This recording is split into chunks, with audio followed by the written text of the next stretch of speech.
O motivo que me levou a elaborar este monumento foi o meu compromiso moral coas vítimas do franquismo e coas súas familias que tiveron que soportar un tempo excesivamente longo e duro, pero tamén o meu respeto e apoio coa xente que traballa a prol da recuperación da memoria histórica.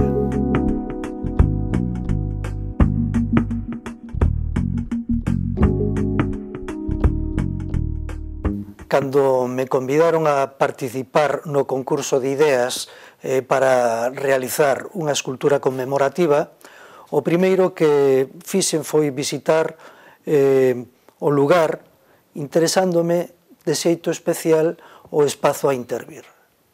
Xa que foi un monte creado a través dos residuos procedentes da cidade da Coruña e arredores. E agora ia ser un espazo público con capacidade de regeneración como lugar de convivenza. Quase unha metáfora de elevación da dignidade sobre o lixo da nosa memoria. Estudei detidamente a ubicación e a súa orografía, intentando que a obra fose respetuosa coa contorna e que se integrase na paisaxe, agás da correspondente coherencia formal e simbólica.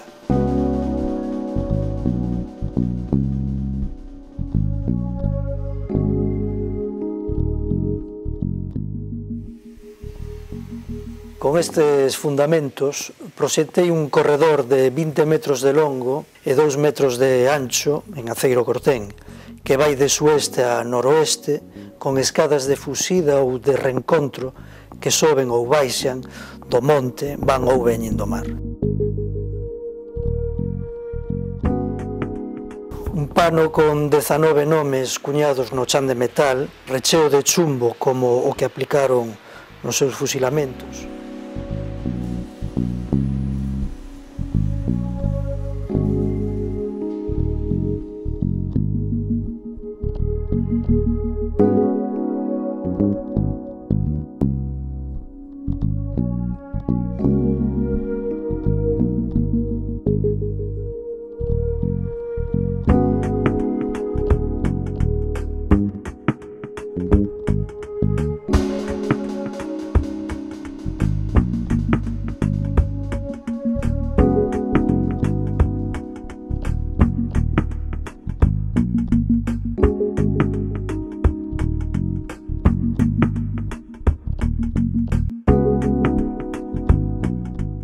E luz azul cobalto dos farois como elemento secuencial semellando o latexo do corazón, querendo representar con isto un xeito de presenza continua.